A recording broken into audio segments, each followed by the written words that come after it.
Contrat sacré, éveillez votre potentiel divin. Caroline Myss.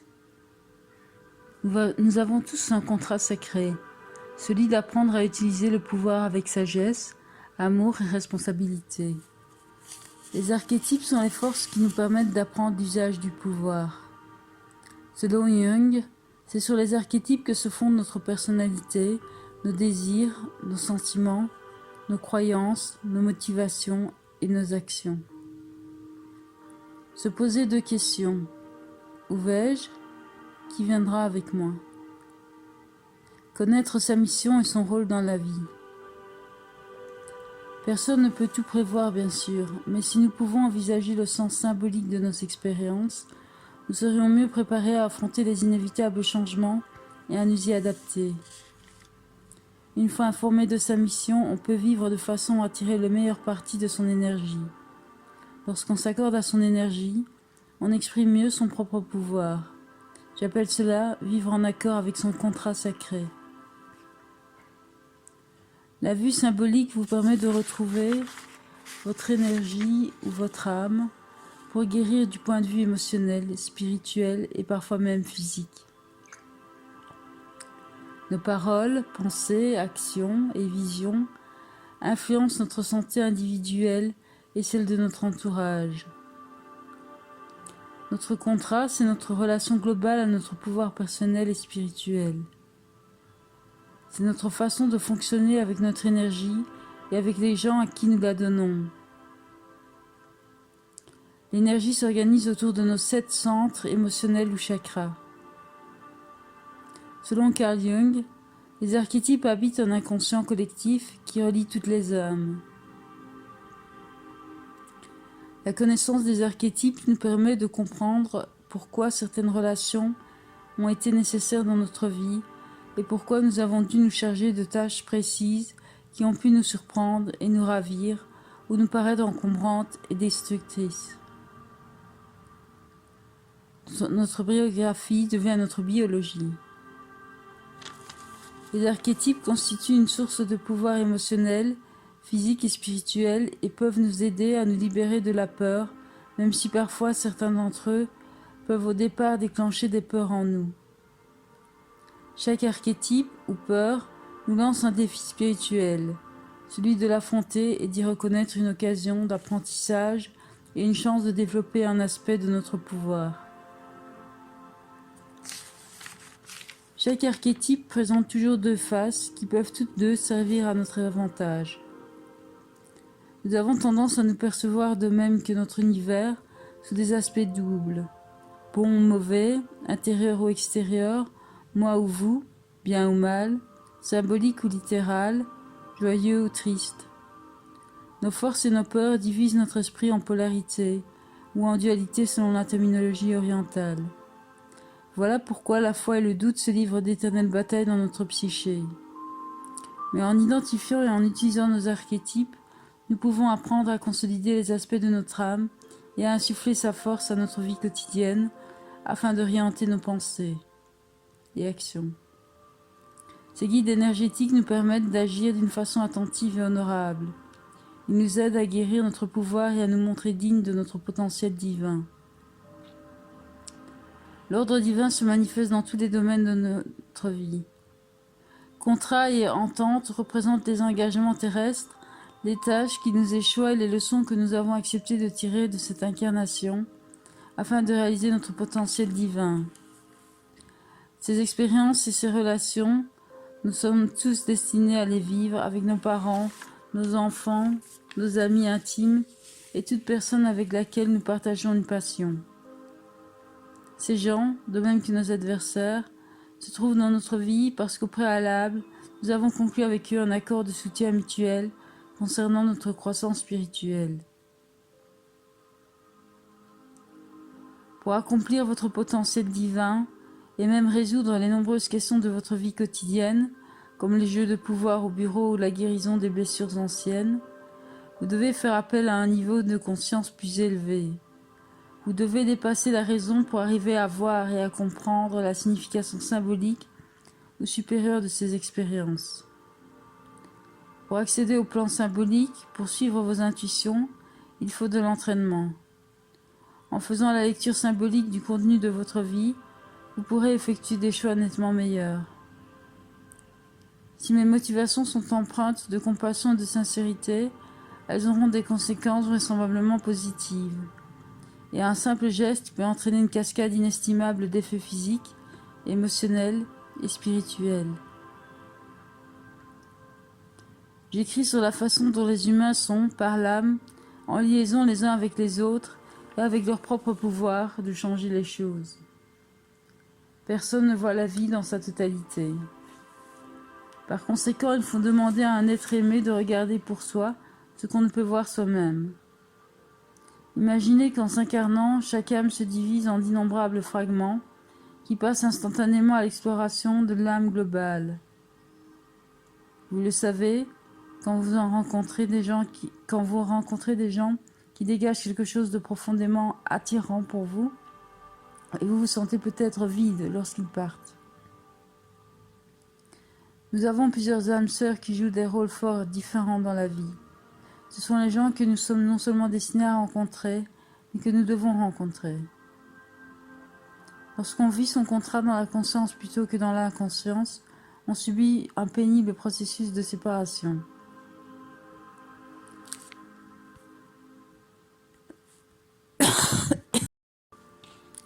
Après l'éveil, vous appliquez votre nouvelle sagesse dans votre vie courante. Le véritable éveil spirituel se manifeste toujours comme un désir de rendre service aux autres. La pratique du pardon, si illogique soit-elle, dans notre esprit est la seule en définitive qui puisse soulager notre âme. Les archétypes sont vos guides énergétiques. Ils sont destinés à vous permettre d'atteindre votre potentiel le plus élevé, l'accomplissement des 5 étapes de votre contrat sacré. 4 archétypes sont constamment à l'œuvre dans votre vie. L'enfant, la victime, la prostituée, le saboteur. L'enfant.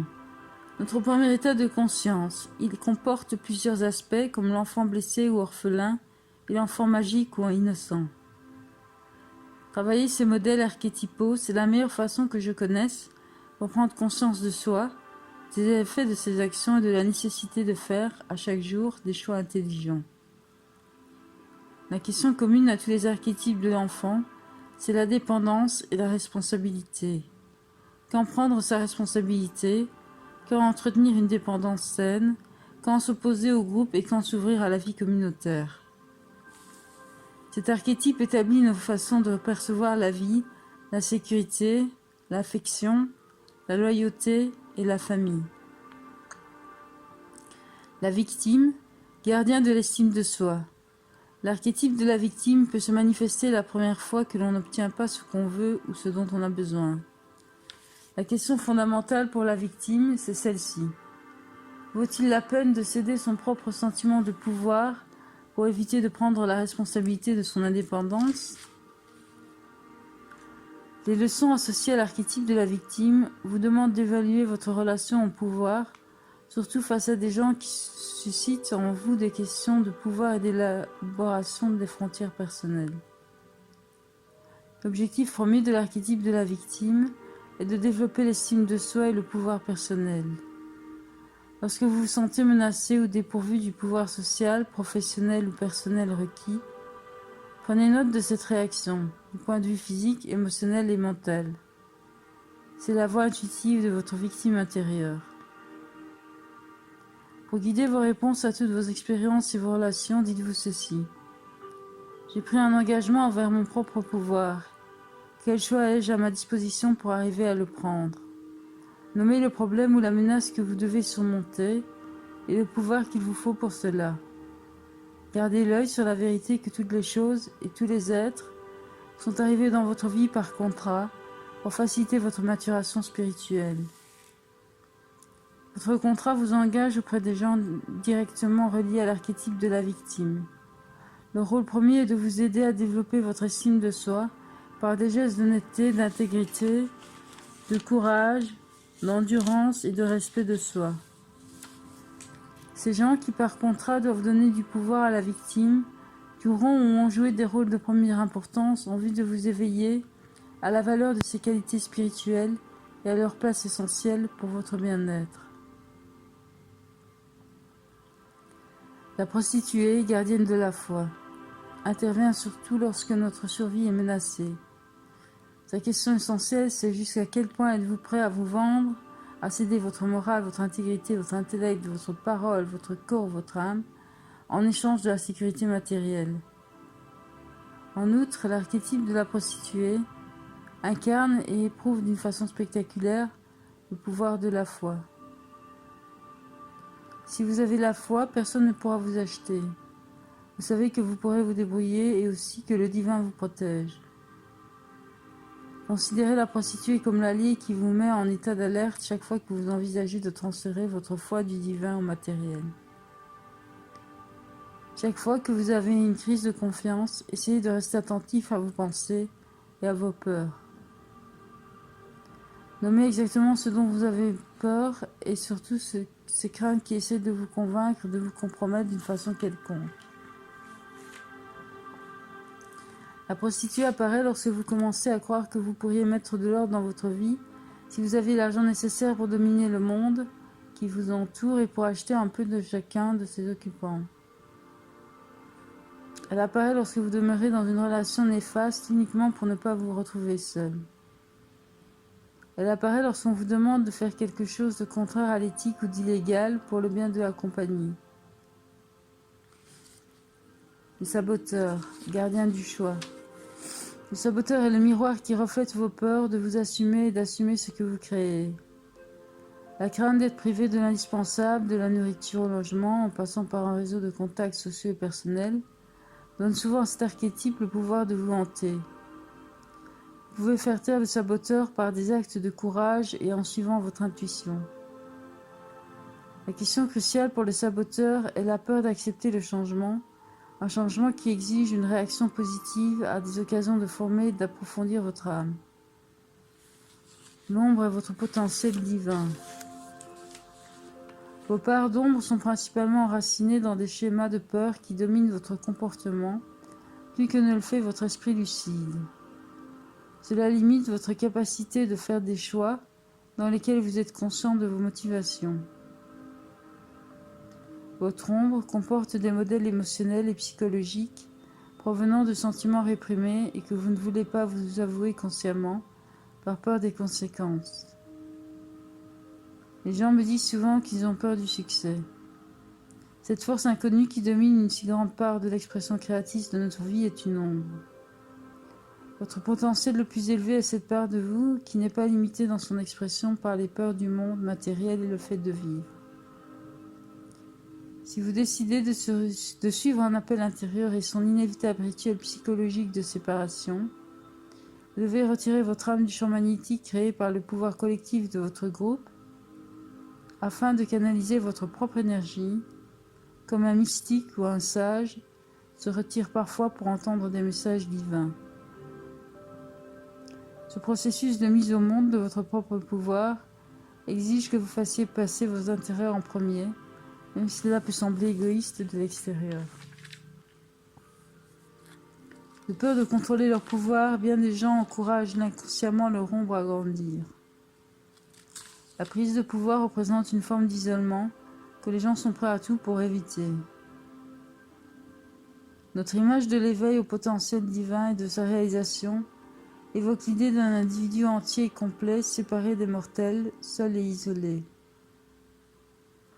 Nous craignons de nous approprier notre pouvoir, car cela représente des changements de vie qui nous écarteraient de l'affection de ceux qui nous aiment pour notre vulnérabilité. Et nous craignons d'assumer ce même pouvoir, car nous ne pourrions alors plus prétendre ne pas être responsables de nos gestes. Assumer la vertu de nos gestes, mais aussi de nos attitudes, voilà la discipline de toute une vie. Tant que l'éveil représentera à nos yeux l'isolement, nous nous déshonorons de notre prise de pouvoir. Comment identifier vos modèles archétypaux? Si vos relations interpersonnelles ne vous apparaissent qu'en termes de conflits d'ego ou de concurrence, c'est que vous négligez la signification spirituelle de ces interactions quotidiennes. Lorsque vous ne vous fondez que sur la perception de vos 3 premiers chakras, vous risquez de poser des gestes inappropriés, de sauter aux conclusions, d'interpréter les autres, de vous sentir visé partout et même de prendre la gentillesse ordinaire pour de l'amour romantique. Vous avez 12 compagnons archétypaux primaires. 4 d'entre eux sont des archétypes de survie déjà présents chez tout le monde. L'enfant, la victime, la prostituée, le saboteur. Vous avez 8 autres archétypes personnels que vous apprendrez à identifier au cours de ce chapitre. 1 drogué, 2 anges, 8 artistes, 4 amoureux, 5 sauveurs, 6 scribes, 7 explorateurs de la spiritualité, 8 étudiants. C'est le mien, bien sûr. Les archétypes qui guideront votre contrat sacré ont une influence directe sur vos relations physiques avec les gens. Tous les archétypes sont neutres, ni positifs ni négatifs. Mes archétypes. 4 universels, l'enfant, la victime, la prostituée et le saboteur. 8 personnels. Alors, le 1, 2 drogué. Le fait d'affronter une accoutumance et de rompre l'emprise qu'elle a sur vous peut conférer une grande force à votre psyché. Découvrir son propre pouvoir par la persévérance a des effets très à long terme et devient un point de référence pour tous nos accomplissements. D'un point de vue symbolique, la part d'ombre de cet archétype représente le conflit avec la volonté, ainsi que l'absence de maîtrise de soi. Le besoin constant d'un stimulant, d'une activité ou d'une autre personne, au point de vue sacrifier relations, finances, intégrité, caractère et bien-être émotionnel et psychologique, indique que vous devez considérer sérieusement cet archétype parmi vos choix. 2. L'ange. On dit de certaines personnes qu'elles sont des anges en raison des qualités de bienveillance et d'amour qu'elles incarnent. Quand on aide quelqu'un dans le besoin, que ce soit dans l'anonymat ou de façon désintéressée, on joue le rôle de la bonne fée ou de l'ange gardien. 3. Artiste.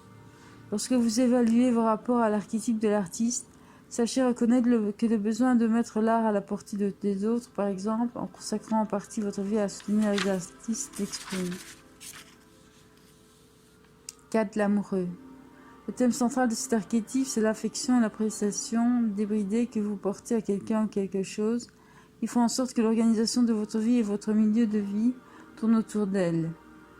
L'ombre de l'amoureux se manifeste sous la forme de la passion exagérée et obsessionnelle, qui a des effets destructeurs sur la santé mentale ou physique, ainsi que sur la confiance en soi. 5. Le sauveur. Dans sa version accomplie, le sauveur accorde son aide lorsque c'est nécessaire et se retire une fois sa mission accomplie. Il infuse de la force et apporte son soutien aux autres pour les aider à survivre en cas de situation difficile, de crise ou de démarche, où ils manquent de la vitalité ou des connaissances nécessaires pour s'en sortir eux-mêmes. Le côté sombre de cet archétype apparaît dans un rapport amoureux lorsque l'une des deux personnes établit avec l'autre un lien de soutien affectif dans l'attente secrète de recevoir de l'amour en retour. De tels rapports amoureux ne peuvent qu'échouer vu que l'attente vise à maintenir le rescapé impuissant, sinon la sauveuse perd tout son sens. 6. Scribe. Le scribe se contente de recopier des œuvres existantes au lieu de créer, artiste. Dans cet archétype se trouve la horde de copistes anonymes qui s'affairent à télécharger toutes sortes de renseignements possibles à partir d'Internet dans l'intention de les distribuer à tout le monde et de les préserver. 7. Explorateur de la spiritualité. Cet archétype renvoie à celui qui, dans une quête au départ toute simple, cherche fondamentalement l'éveil spirituel. Il est en quête de sagesse et de vérité, peu importe les moyens qui lui permettent de la mener. L'ombre de cet archétype prend la forme de ce qu'on appelle une âme perdue, c'est-à-dire une personne qui entreprend un périple sans direction, sans enracinement, et sans lien avec les autres, et sans but. C'est but. 8. L'étudiant. Cet archétype renvoie au besoin permanent d'apprendre à l'ouverture qui permet d'absorber les informations nouvelles conférant du bien-être. Il renvoie également à l'absence de maîtrise d'un sujet particulier et à un désir continuel de développer l'intellect. L'ombre est de se servir à mauvais escient des connaissances apprises. Je vous remercie, je suis très heureuse d'avoir partagé mes archétypes avec vous. Il s'agit des archétypes que j'ai fait il y a quelques années. Je vous conseille de suivre le livre Contrat sacré, il est magnifique, très enrichissant. Merci de m'avoir écouté. Bisous.